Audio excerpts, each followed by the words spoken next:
Ilang taon ka na? 19 po. Ano? 19. May asawa ka na? Opo, nagtatrabaho. Ilan na anak mo? Pangali. Ay, wala pa kayong anak. Ikaw nagluluto? Nanay ka na? Hindi. Ay, hindi. Sino kasama nyo dito? Kami.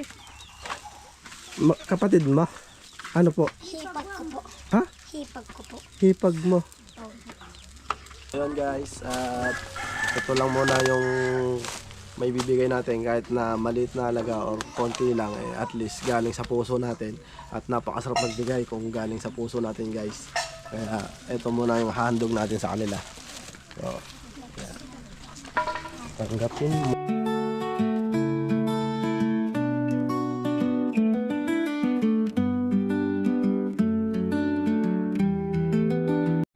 So ayun guys, so punta ulit tayo dito sa isa pa nating bibigyan ng konting tulong guys. Tignan natin yung kanyang niluluto. Mukhang meron siya niluluto. Tara. Akyat yo.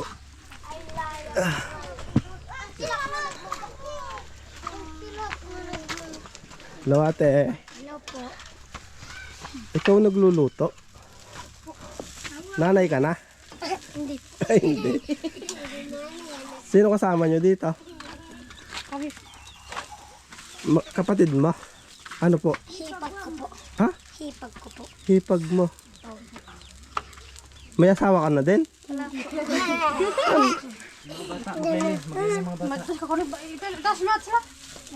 Ano yung niluluto niya? Sinangag. Hipag mo siya. May asawa ka na pati? May anak ka na? Wala pa din? Ilang taong ka na? 19. 19. Pwede ba kami pumasok pati sa iyong magandang bahay? Alis ka na, alis ka na. Sinong kasama nyo dito? Nasa ka, bundok. Yung asawa mo? Dito ka. Nanay mo? Nasa bundok? Anong ginagawa sa bundok? Tatrabaho? Tatanim? Ang gandos. Pwede yung umupo. Upo tayo. Po. May So yun o. Sige doon ka pati. Para ano, kausapin niya. Gusto ko nung doon. alis sa isi patas na. Doon ka. Dito ka. Dito doon. Ilang taon ka na? 19 po. Ano? 19. May asawa ka na? Opo, nagtatrabaho. Ilan na anak mo? Pangali. Ay, wala pa kayong anak.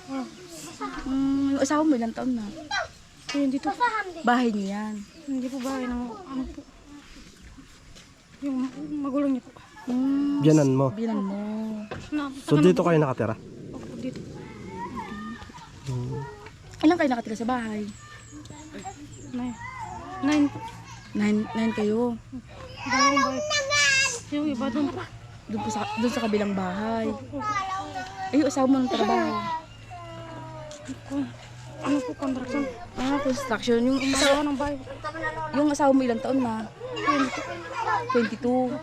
Mas matanda yung asawa mo. Kasal na kayo?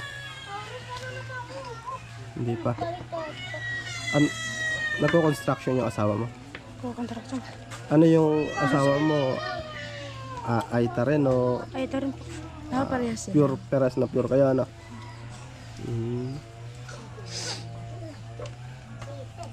Kamusta naman yung mayroong asawa? Masaya ka ba? Anong feelings ng may asawa?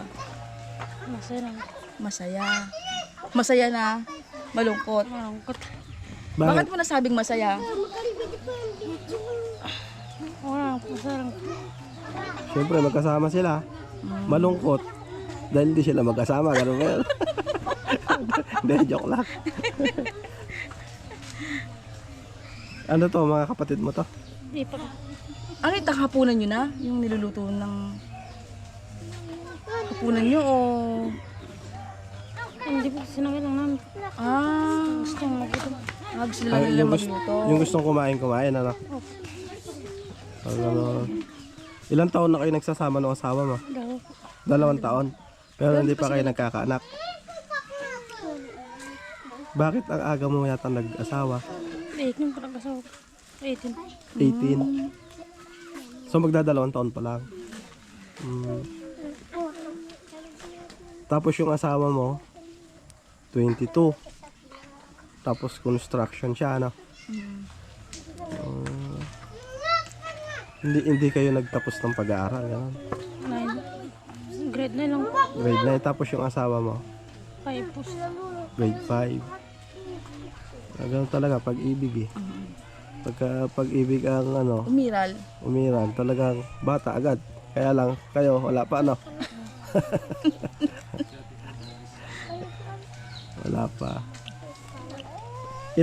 Ano to, anak lahat ng biyanan mo ito? Yun mo. Yung blo. Nakabuo. Yung nagluto, yun lang. Tapos sila, Nasa baba yung sa... dito rin kayo nakatira. Sama-sama sila daw sila. Ilan kayo dyan? 12. 12 kayo dito? Lahat. Kasya kayo dyan? Doon yung iba. Doon dalawa yung pala. iba. Yun. 12. Yung 12 na yun, ilang taon na yung iba doon? Mga halit. Mga bata pa. Tapos may asawa po. Halo. Yung asawa mo panganay? Pang ilan? Pangapat po. Pang-apat. So may mga kanya-kanyang asawa na rin yung iba. Hindi mahirap ba ang tubig dito? Hindi po. May gripo po.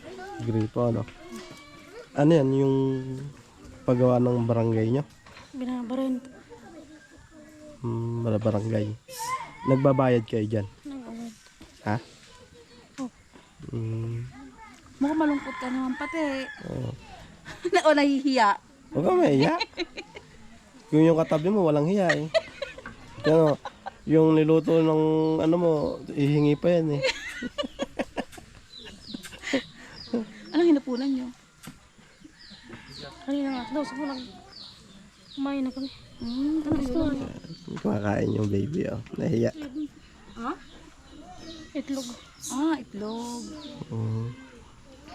So may bibigay kaming ano ngayon. Konting tulong.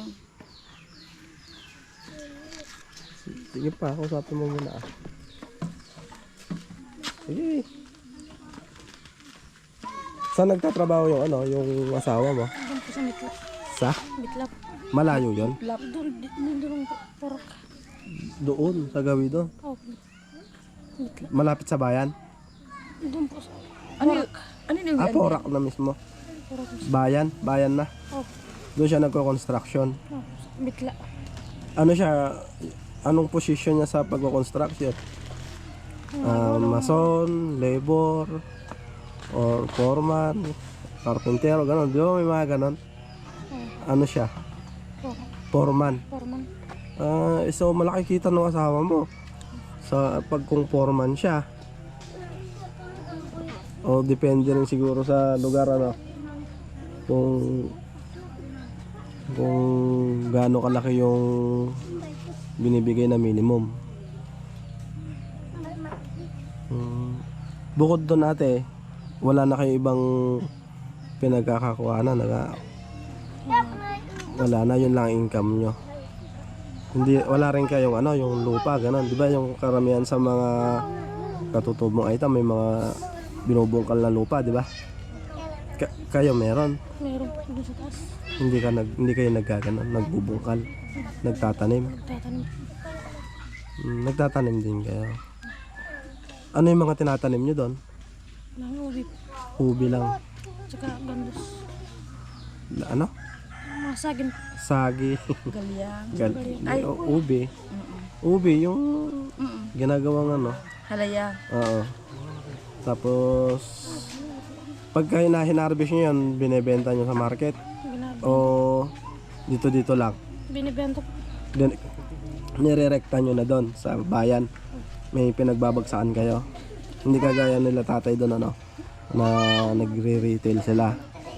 sila mismo na nagtitinda. Oo, mas malaki kasi pagka Tingi-tingi eh. pag sila ang mismo mag-retail, mas malaki. Oo. Kaysa yung ibabagsak nila, babaratin pa sila. 'Di ba? 'Di ba ate? Tama 'di ba? Ang mura pa naman din ng mga kuha nila sa mga ganon. So yun, at may konting tulong kami bibigay sa pate, ano? Isa kayo. Eto. Yun guys, at ito lang muna yung may bibigay natin kahit na maliit na halaga or konti lang, at least galing sa puso natin, at napakasarap magbigay kung galing sa puso natin guys. Kaya ito muna yung handog natin sa kanila. So, yeah. Tanggapin mo ng maluwag sa iyong dibdib. Ganun lang naman yun eh. At syempre meron din cash. Kung may bigas, may pang-cash. So ano daw masasabi mo? Salamat. Yan, binigay niyo po. Magpasalamat ka kay Nanay Sara. Sabihin mo, Nanay Sara. Salamat. Sabihin mo dito. Lagyo niya ate Nanay Sara, maraming salamat sa binigay niyong tulong sa amin. Nanay Sara, maraming salamat Sa tulong. sa tulong niyo po. So yun guys, at ito ko natatapusin yung vlog na to, at si ate medyo mahiyain. At proceed tayo sa isang tutulungan natin. At see you next vlog mga cute. Panibagong vlog na lang yan. Alright, ingat tayong lahat mga guys, and God bless us all. Bye bye.